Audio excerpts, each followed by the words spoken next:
नमस्कार, मैं शारदा पांडे आसान ज़िंदगी के इस एपिसोड में आपका स्वागत करती हूँ। जैसे कि पर्वों त्योहारों का महीना चल रहा है, खरमास भी चल रहा है, आपको सभी का वीडियो दे चुकी हूँ।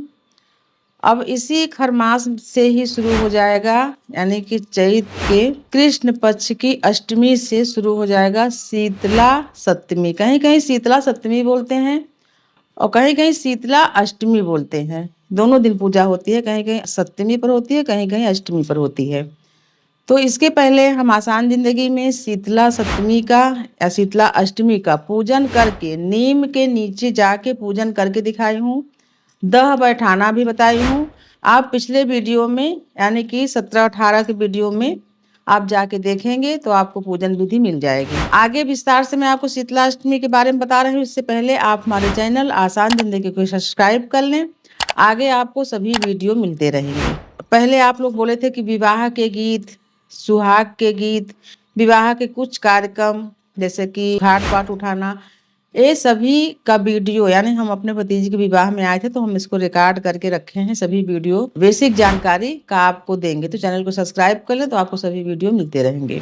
तो वैसे शीतला सप्तमी के बारे में, शीतला अष्टमी के बारे में पूरा विस्तार से हम बता चुके हैं। फिर भी हमारे जो नए व्यूवर हैं वो जो पुराने वीडियो हैं वो सर्च करके पा नहीं पा रहे हैं, तो हम नए तरीके से शीतला अष्टमी के बारे में बता रहे हैं। इस साल शीतला अष्टमी 22 मार्च 2025 दिन शनिवार से शुरू होगा। ये शीतला अष्टमी 4 महीनों तक चलता है, यानी चैत महीने की कृष्ण पक्ष की अष्टमी से शुरू होके आषाढ़ महीने की कृष्ण पक्ष की अष्टमी में समापन होता है, जिसको दह बैठाना बोलते हैं। शीतला माता के प्रांगण, यानी जो मंदिर का प्रांगण होता है, वहाँ जब कच्ची जमीन होती है तो बहुत ढेर सारे लोग वहाँ पर दह बैठाते हैं। अगर आजकल तो फर्शीकरण हो गया है, कहीं कच्ची जमीन है नहीं, तो ऐसे में नीम के नीचे, यानी जहाँ नीम है वहाँ भी फर्शीकरण ही हो गया है। तो मुसीबत यह है कि दह कहाँ बैठाया जाए। तो ऐसे में मैं आपको विकल्प बता रही हूँ कि दह कहाँ बैठाया जाए। दह यानी समापन, जैसे कि विसर्जन मान लो कहाँ किया जाए। ऐसे में जलाशयों के किनारे, जैसे मान लीजिए तालाब है, गंगा है, जमुना है, कोई नदी है, सरोवर है, क्योंकि शीतला नाम से ही आप ये समझोगे कि शीतल यानी जहाँ ठंडा हो, वहां पे दह बैठा। सबसे पहले बताएंगे ये जो शीतला अष्टमी का पूजन है ये क्यों होता है और इसकी कौन सी देवी हैं और इसका क्या फल मिलता है, आपको पूरा विस्तार से बताऊंगी। शीतला माता अपने और 6 बहनों के साथ अपने भक्तों को आशीर्वाद देती हैं, यानी शीतला माता और भी 6 बहनें हैं तो 7 बहनियां बोली जाती हैं। पहले जब हम लोग बचपन में छोटे छोटे थे तो बहुत सब घरों में लगभग लगभग देवी बहुत निकलती थी बच्चों को, बहुत बड़ी देवी निकलती थी, बड़ी देवी, छोटी देवी, शीतला देवी। तो शीतला माँ के 7 बहनें अलग अलग तरीके से, लेकिन जो बड़ी देवी निकलती थी वो बहुत भयानक थी। जिनको निकलती थी उनका प्राण बचना मुश्किल था। तो हमारे ग्रंथों में ग्रंथकार, हमारे साधु संत ऋषि मुनि इस उपद्रव को, देवियों के उपद्रव को शांत करने के लिए ही ये पूजा और व्रत बनाए। माता से आशीर्वाद मिला कि जो हमारा पूजा करेगा, नीम का पूजा करेगा, शीतला अष्टमी के दिन बसोड़ा यानी बासी ठंडा भोजन करेगा और 4 महीनों का जो शीतला अष्टमी करेगा उनके घर में देवियों का उपद्रव नहीं होगा, देवियों का उपद्रव समाप्त हो जाएगा, ऐसी मान्यता है। हम पूजा विधि भी बहुत विस्तार से डाले हैं, जैसे कि शीतला माता के पूजन में जो भोग लगता है वो बासी रहता है। तो बासी भोग बनाने का भी तरीका बता देती हूँ। रात्रि के समय, यानी आप भोजन और जो भी भोजन पानी करते हैं वो सब कर लें, लेकिन जब जैसे अगले दिन शीतला अष्टमी का व्रत करना है तो सात्विक भोजन करें। रात को भोजन वोजन जो करना है आप कर लीजिए।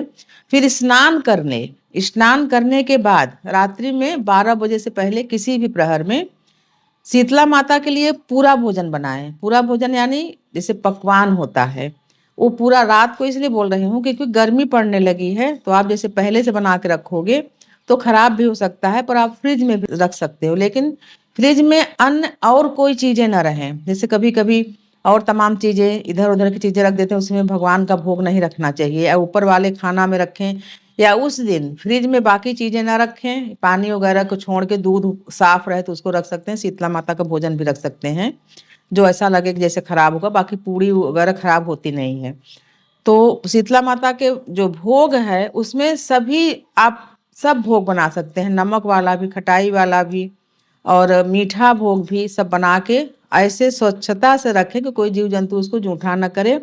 और सुबह स्नान के बाद उसी का भोग शीतला माता को लगता है और वही भोग जो व्रतधारी हैं वो खाते हैं।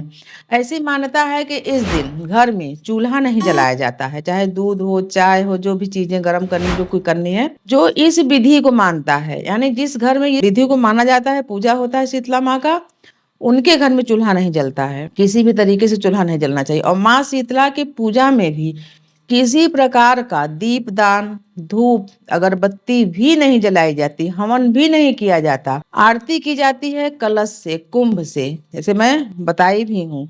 कलश ले लें, जैसे पानी भर के, जैसे कि परछन होता है दूल्हे का या दुल्हन का, उस प्रकार से ऐसे परछन करें, फिर आंचल से हवा करें। इसी प्रकार से माँ शीतला की विधिवत पूजा होती है।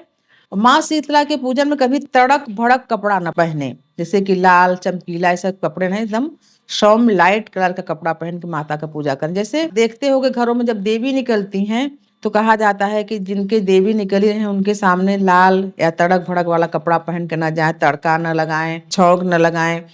नीम की पत्ती को तोड़ के, क्योंकि नीम के पेड़ में माता शीतला का वास रहता है, इसलिए नीम की पत्ती से जिनको देवी निकल जाती है उनको हवा करते हैं। ये सब चीजें मानी जाती हैं। जिनको देवी निकल ही जाती हैं उनके चारपाई के नीचे एक कलश रखते हैं, उससे शीतलता प्रदान होती है, माँ शीतला खुश होती हैं।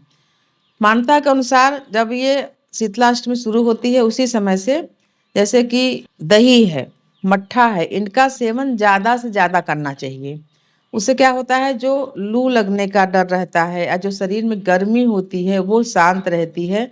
लोगों का जो काम करने की जो क्षमता रहती है वो बराबर बनी रहती है, उनको गर्मी परेशान नहीं करती है। शीतला अष्टमी का जब पर्व हम मनाते हैं तो इन सब सभी चीज़ों को, जैसे ठंडी जो सब्जियां हैं, जैसे ककड़ी है, खीरा है, खरबूजा है, हिरमाना है, इन सबका भी शीतला माता को भोग लगाना चाहिए और इन सबको भी लोगों को खाना भी चाहिए। ठंडी चीज़ों को, विशेषकर मट्ठा दही का सेवन ज़्यादा से ज़्यादा करना चाहिए, लू से बचाव रहता है। जैसे सत्तू है, सत्तू भी घोल के पीने से शरीर को ताजगी मिलती है और ठंडी मिलती है, मतलब कि शरीर को तापमान में ठंडा रखता है सत्तू भी।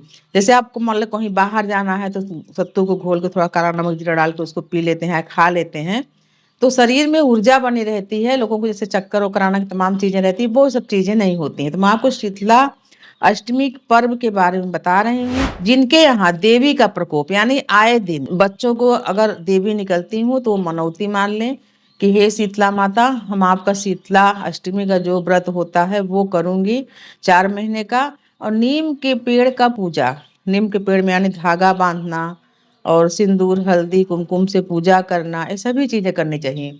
जैसे मान्यता के अनुसार जिनको देवी निकलती हैं, चाहे छोटी हो चाहे बड़ी हो, तुमको बहुत पीड़ा होती है। जो देवी आपके शरीर के ऊपर दिखती हैं वही देवी शरीर के अंदर भी, यानी कि गले से लेकर सीने से लेकर पेट में भी अंदर से भी छाले पड़े रहते हैं, पर अंदर से दिखता नहीं है। अंदर कैसे देखोगे आप? अंदर भी जैसे गटकने में दिक्कत होती है, पानी पीने में, कुछ खाने में, तो यहाँ सब जगह भी अंदर से छाले रहते हैं।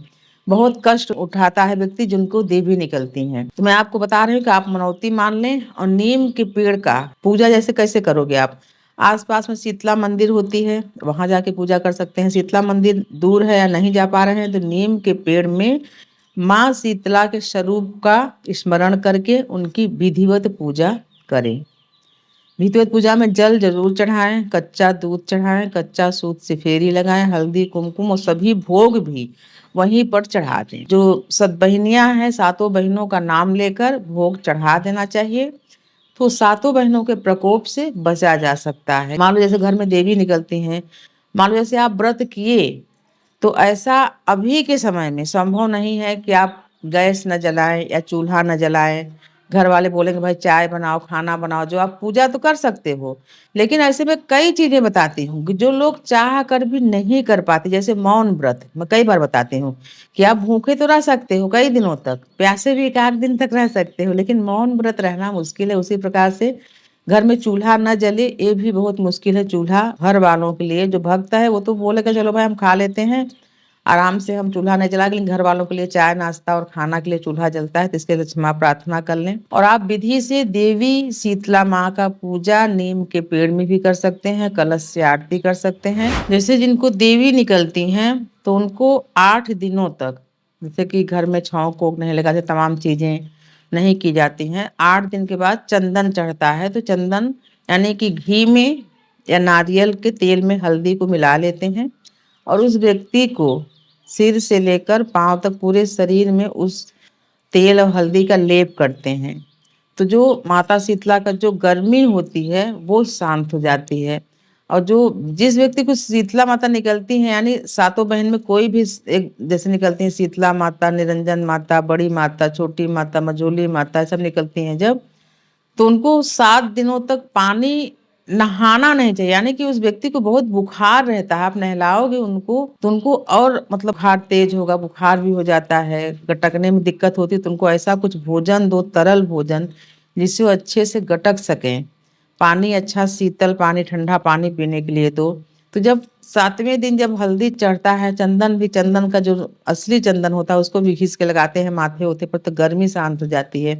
क्योंकि जिनको माता निकलती है उनके शरीर में अलग से एक विशिष्ट प्रकार की गर्मी बहुत दिनों तक उनको अनुभव होता है, कि बाकी लोगों से ज्यादा उनको गर्मी लगने लगती है। जिनको देवी निकल के और फिर वापस चली जाती हैं, बहुत गर्मी लगती है, तो उनके स्वास्थ्य का ध्यान देना चाहिए। कभी कभी बड़ी देवी निकलने पर चेहरे पर गड्ढे टाइप के, यानी जो फूट जाती हैं देवी, तो दाग हो जाता है। तो लोग पूछते हैं कि दाग कैसे ठीक होगा। जैसे जब अधिकतर बच्चे को निकलता है, तो बच्चे जैसे छोटे हैं तो दुबले पतले हैं, जब वो बड़े होते हैं तो चेहरा उनका जब बड़ा होता है तो जो गड्ढा होता है वो खिंच जाता है, जो स्किन होती है, तो वो कुछ दिन में ठीक हो जाता है, आप इसकी चिंता ना करें। और हल्दी का लेप, जैसे मान लो मैं बता रही हूँ कि शीतला अष्टमी की जब आप पूजा करें तो हल्दी हल्दी की गांठें या पिसी हुई हल्दी माँ शीतला के पास में, जैसे बाकी सब चीजें चढ़ाएंगे तो वो उसको भी चढ़ाना चाहिए। चढ़ाने के बाद प्रसाद रूप में उस हल्दी को तेल में या पानी में ही करके या बेसन में करके घर के सभी लोगों को, विशेषकर बच्चों को, पूरे शरीर में लगाना चाहिए। उससे भी माता शीतला शीतल रहती हैं, यानी बच्चों के ऊपर बुरा प्रभाव नहीं डालती हैं। ये अष्टमी के दिन ही पूजा के बाद, जैसे पूजा करके आप आए उसके बाद उस हल्दी को लाके बच्चों के शरीर में लगाना चाहिए। उससे त्वचा का जो तमाम और रोग होता है वो भी नहीं होता, और माता देवी जो निकलती हैं वो भी नहीं निकलती हैं। देवी शीतला और उनकी सातों बहनें उपद्रवकारी जो बीमारियां हैं, जिनको वायरस बोलते हैं, जैसे कि ये खांसी, नजला, जुखाम, खुजली, तमाम प्रकार की देवी निकलना, जो बड़ी देवी, छोटी देवी, तमाम जो उपद्रवी जो रोग हैं, इनका पहले तो इलाज भी नहीं था, अब तो इलाज भी हो गया है।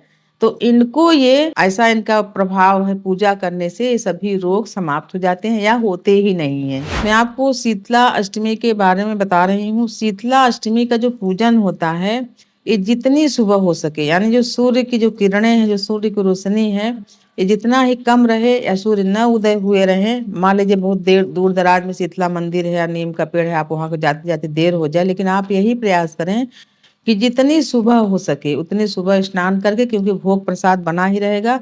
बाकी पूजा की तैयारी भी एक दिन पहले ही कर लें, फूल वगैरह सभी कुछ, हल्दी, चंदन, जो भी कलावा, ये सभी चीजें, क्योंकि दीप वगैरह जलाया नहीं जाता है, सभी चीजों को इकट्ठा करके माँ शीतला का पूजन सुबह के समय ही, जितनी सुबह हो सके, यानी ब्रह्म मुहूर्त से लेकर सूर्य उदय के 1 घंटा बाद तक आप इस पूजा को कर सकती हैं। देर भी होता है तो कोई बात नहीं, माँ शीतला की पूजा विधिवत आप कर सकते हैं। मैं आपको बता रही हूँ दह बैठाना, यानी समापन करना।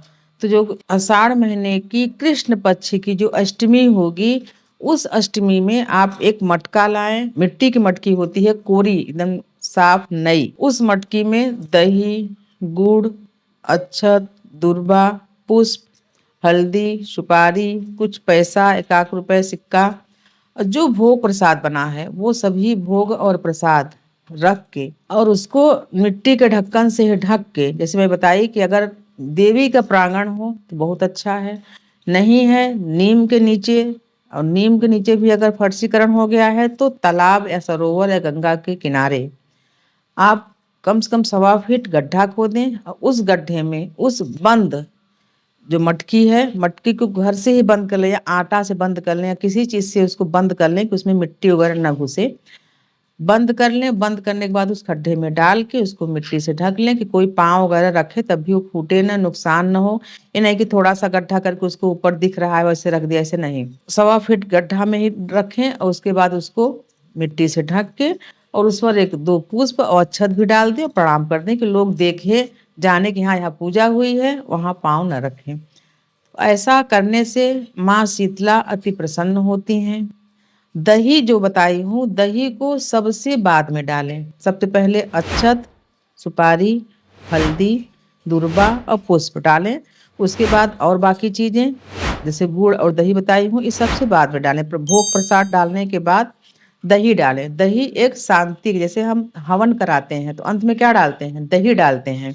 उसी प्रकार से ये सब भोग प्रसाद रखने के बाद अंत में दही और गुड़ डाल के उसको बंद करके उस मटकी को नीचे दह बैठाना बोलते हैं, बैठा दें माँ शीतला का नाम लेकर। ओम माँ शीतले नमः करके बैठा दें और मिट्टी डालने के बाद उसमें अक्षत और पुष्प जरूर रख दें और प्रणाम कर लें। अपने सभी बच्चों का, कभी कभी बड़ों को भी हो जाती हैं, जैसे मान लो बच्चों स्कूल जा रहे हैं, परीक्षा देने जा रहे हैं, किसी एक बच्चे को हुआ है तो अगर वो बच्चा स्कूल जाता है या कहीं सामूहिक जगह में जाता है तो बाकी लोगों को इन्फेक्शन से और लोगों को होता है। इसीलिए अगर देवी निकलती हैं तो परीक्षा तो अनिवार्य है, देना ही पड़ता है, तो थोड़ा दूरी बना के रखें बच्चों से। और अगर परीक्षा हो गई है तो बिल्कुल यहाँ वहाँ कहीं न जाएं, दह बैठा दें, सभी बच्चों का नाम लें। उस समय जब आप दह बैठा रहे हैं कभी भूल के दीप न जला दें कि हाँ दीप भी जला दें, अगरबत्ती भी जला दें, दह बैठा रहे हैं तो बिल्कुल इन चीज़ों से, शीतला माँ के पूजन में बिल्कुल इन चीज़ों से बचें। अगरबत्ती, बत्ती 3 बत्ती वाला दीप होता है उससे आरती, ये सब नहीं। आरती शीतला माँ का मंदिर में या जो नीम का पेड़ है वो कलश से ही आरती होगी। सभी बच्चों का नाम लें, माँ शीतला से बोलें, साथ ही उनके बहनों से बोलें कि हे मातेश्वरी हमारे सभी बच्चों को सुरक्षित रखना, सुखी रखना, आप अपनी कृपा प्रसन्नता बनाए रखना, हमारे ऊपर रुष्ट होके हमें कष्ट मत देना माता। हम वैसे ही भवसागर में आके नाना प्रकार के दुख से दुखी हैं, आप हमारे ऊपर कृपा करना, ऐसी प्रार्थना कर लें। तो मैं आपको बताई हूँ शीतला अष्टमी के बारे में। आगे आपको नवरात्रि के वीडियो, बाकी तो सब डले हुए हैं, फिर भी नवरात्रि का वीडियो, कन्या पूजन, महाअष्टमी के कैसे सुहागनों को श्रृंगार का सामान चढ़ाना चाहिए, सभी वीडियो आगे हम देंगे। इस बार आपको हम सतुआई संक्रांति का भी वीडियो देंगे, जो बचपन में हम लोग सत्तू वगैरह खाने जाते थे उसका भी वीडियो देंगे। तो आप हमारे चैनल आसान जिंदगी को सब्सक्राइब कर लें, हमारे साथ बने रहें, देखते रहें आसान जिंदगी। तब तक के लिए नमस्कार।